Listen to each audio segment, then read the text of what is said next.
possam chegar a esta importante live, mais uma live muito importante, em um momento que nós estamos verificando que a Rússia, dia a dia, vai cortando de maneira deliberada ou não, essa é uma outra questão que a gente pode discutir, pode ter controvérsia, o suprimento de gás do continente europeu.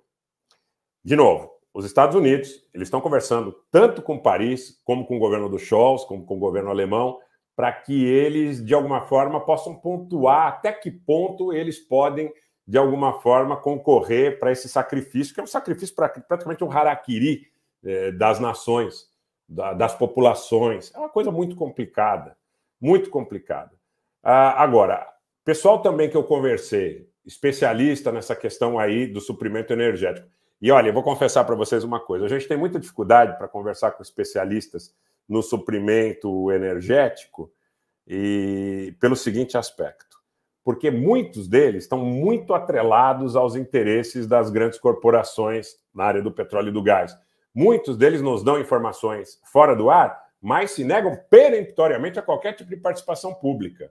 Então, um deles, até um caso específico, eu não vou dizer aonde, quem, como, mas ele dizia, olha, o panorama é esse aqui. Aí eu digo, venha ao canal, porque as pessoas têm muita dúvida sobre o aspecto técnico. Ele dizia, de forma nenhuma, porque eu não posso dizer isso de uma forma categórica a nível público, tá? Então, só para que vocês entendam como é que são as nuances, tá? Agora, esta mesma pessoa me disse o seguinte, que esse corte de 15%, ele é insuficiente. Imaginando que a Rússia seja responsável, os números também são muito polêmicos, há alguma coisa entre 30% e 40% do suprimento do continente europeu, que este número de 15%, além dele ser insuficiente, você pega uma Alemanha com 66% de estoque hoje, contra uma meta de 95% em novembro, que é a meta de 2017/2021. O que eles estão imaginando em termos práticos? Qual que é a mágica em termos práticos para que eles possam, de alguma forma, não parar o continente e não estagnar em todos esses processos? Qual que é a mágica? Eu já vou contar para vocês. Agora vamos contar a mágica, tá? Vamos contar a mágica. 15% não serve. Então vamos racionar 15%? O racionamento está estipulado. Ele é voluntário. Supondo que todos cumprissem ou que todos cumpram, não vai resolver. Qual que é o pulo do gato? É o gás do Azerbaijão? É o gás da Argélia? É o gás dos Emirados Árabes? Negativo.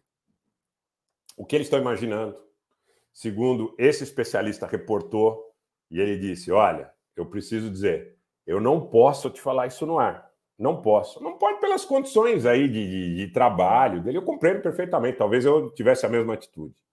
E também não criei nenhum tipo de constrangimento. É o gás de xisto dos Estados Unidos, pessoal. É o gás de xisto dos Estados Unidos, que é uma agenda que vem sendo trabalhada desde o final da década de 90. Desde o final da década de 90. Esta agenda do gás de xisto tem sido trabalhada desde o final da década de 90.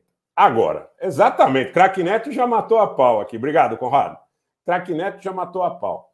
Essa agenda vem sendo trabalhada desde a década de 90, só que o gás é mais caro, você tem um problema logístico, você tem um problema de transporte, você tem um problema de seguro, você tem um problema de prazo, de estoque, de armazenamento, você tem um problema, tá? Muito sério no que diz respeito a toda uma contextualização de necessidades e possibilidades de arcar com estas necessidades. Porque você vai pagar mais caro e, veja, vocês não imaginam o que é num negócio desse tamanho você ter que adiantar um fluxo de pagamento. Vocês não imaginam o que é num negócio desse tamanho você ter que fazer o pagamento, por exemplo, de um seguro. Porque, vejam, esse gás de xisto, que as embarcações que nesse momento cruzariam o Atlântico para chegar ao continente europeu, elas têm que pagar seguro, tá certo? Elas têm que pagar seguro, elas têm todo um custo de tempo importante, logístico, porque esse tempo ele é fundamental nesse processo de alocação, inclusive de recurso. Né? Quem trabalha nos mercados financeiros sabe do que a gente está falando. Então, gente, é o que a senhora Costa colocou aqui. Eles querem lucro a todo custo. Não adianta vir me contar a história que o pulo do gato é 15% de racionamento. Como é que a Alemanha vai chegar com 66% de estoque aos 95% habituais necessários para entrar em novembro com segurança, fazendo um racionamento de 15%. A conta não fecha, até porque o fluxo está reduzido, o fluxo está em 1/5 do habitual. Então, não importa, 1/5 do habitual. Dá para a gente fazer a conta, né? Supondo que o fornecimento do continente europeu seja, principalmente vamos colocar a Alemanha, seja 40% dependente da Rússia. Se destes 40% você está recebendo só 20%, você está recebendo 8%. Então, você tem um furo de 32% aí de fornecimento de gás por parte da Rússia num contexto do que nós vivemos hoje. Você tem um contexto de falta de 32%. Se você vai racionar 15%, ainda vai faltar 17%, você não vai conseguir acumular, né, os 95% jamais em novembro. Tá? Agora, o pulo do gato é esse. Não adianta contar história. Não contem história. Tá? Exatamente. O gás liquefeito, perfeitamente, Pedro Cavalcante. É isso aí. Não contem história. Não venham com papo furado, que o gás vai vir do Azerbaijão de uma hora para outra. Não venham com conversa fiada. Não é assim, tá? Muito obrigado também, Bianca Marques. Um abraço para Porto Alegre e todos os gaúchos que nos acompanham. De Porto Alegre, de Novo Hamburgo, de Juí, da Serra Gaúcha, Caxias, Farroupilha, Vacaria, Veranópolis. Um abraço a todos vocês. Gosto muito do Rio Grande do Sul e conheço bastante essa região também. Então, não contem para nós conversa fiada. Não contem para nós conversa para boi dormir.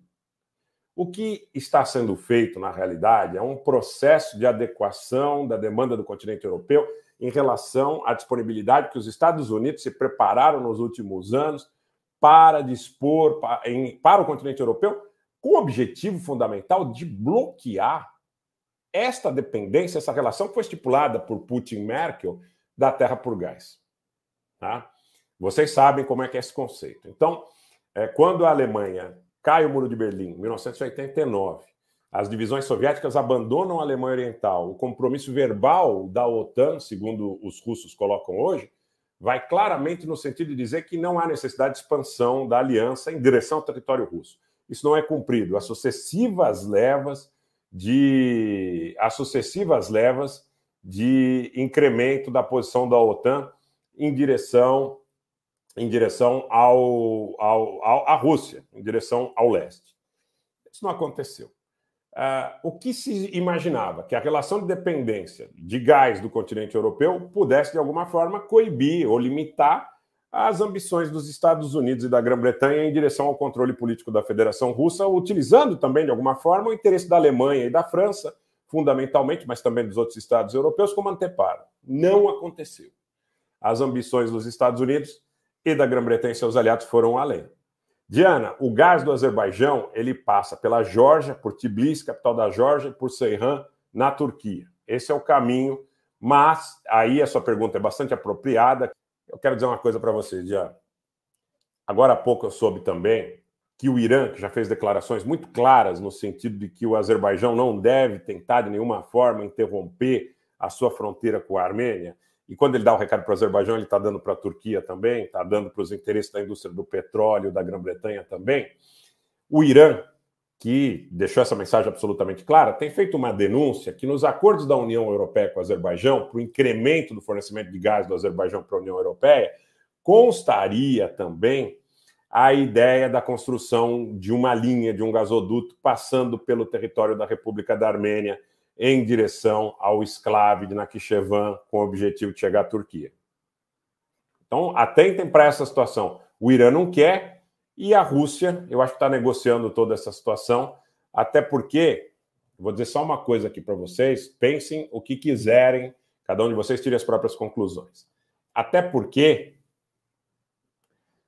o gás que é retirado de Deir ez-Zor, na Síria, o gás que muitas vezes é vendido pelos curdos no Iraque sem passar pelo governo central de Bagdá, pode vir com vários carimbos.